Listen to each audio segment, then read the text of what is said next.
On est ici aujourd'hui, 15 juin.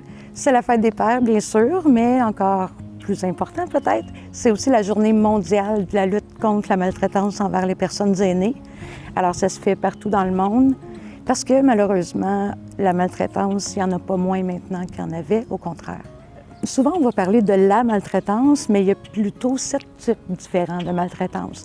Donc d'emblée, on va penser tout de suite à la violence physique, la maltraitance physique, les fraudes financières, les arnaques, tout ça. Mais il y a aussi vraiment une maltraitance psychologique. Il peut y avoir l'agisme aussi, de préjuger que la personne n'est pas capable parce qu'elle a tel ou tel âge, ce qui est faux, dans la violation des droits. Il y a un autre enjeu de maltraitance auquel on pense à peu près pas. On en parle tout juste là, de plus en plus, c'est au niveau de la maltraitance sexuelle.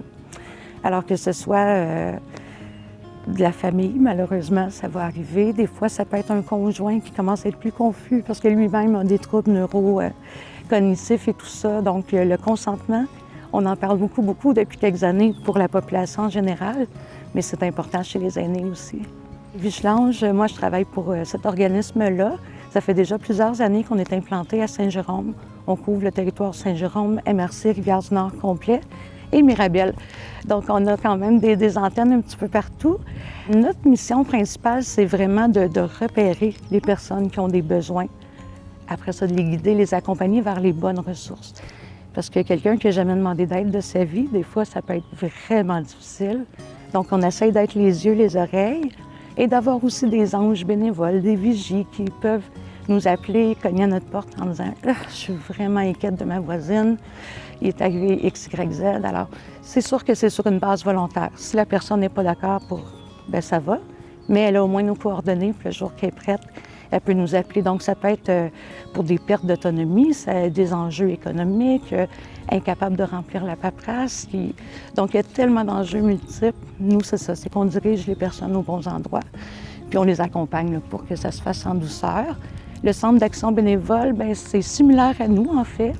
Eux ont beaucoup plus de bénévoles qui travaillent, donc ils vont avoir des services comme le Securicab. C'est un numéro de téléphone qui appartient justement au service du Centre d'action bénévole. Et les personnes qui sont vulnérables se font appeler à chaque jour. Si la personne, en répondant, elle appuie sur 1, c'est bon, la ligne sait que la personne va bien. Par contre, si ça ne répond pas, ils vont refaire une autre tentative.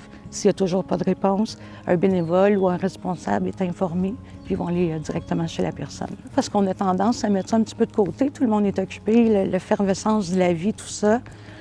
Mais il en demeure pas moins que la population vieillit. Ça fait au moins 10 ans qu'on lève la main en disant « Ouf, ça va être difficile bientôt. » On est pas mal rendu là. Donc, c'est vraiment de sensibiliser, de prévenir et que les gens sachent qu'il y a des ressources qui existent.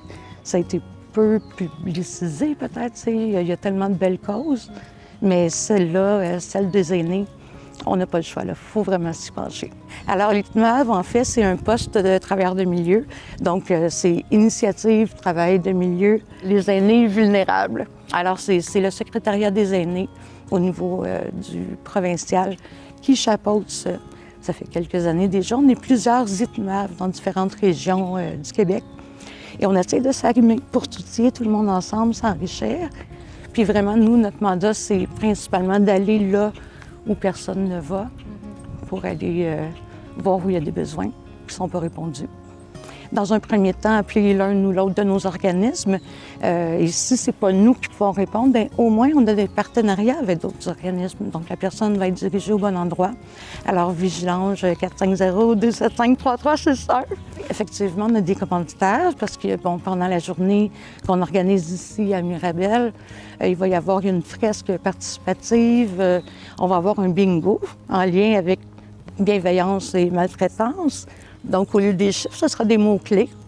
Et on a eu vraiment de la chance. Là. Il y a les fermes Belle-Île à Saint-Antoine, Mirabel, qui ont accepté de nous donner 60 super beaux plants de fleurs, de cocombes. Fait que c'est possible de le faire pousser sur le balcon. Ça fait quelque chose à prendre soin. C'est bon pour la santé mentale et physique. Alors, merci à eux. On a aussi Pépinière Rivière-du-Nord, qui nous a aussi donné un certificat cadeau. Pour les aînés qui hésitent à demander de l'aide, c'est que des fois, juste d'avoir un petit accompagnement, juste un petit tremplin, des fois, ça ne sera pas sur du long terme, c'est juste laissez-nous juste faire le petit saut avec vous, puis après ça, bien, vous avez vos ailes, puis on reste là en arrière de vous, mais c'est chacun sa façon de voir les choses, on respecte ça.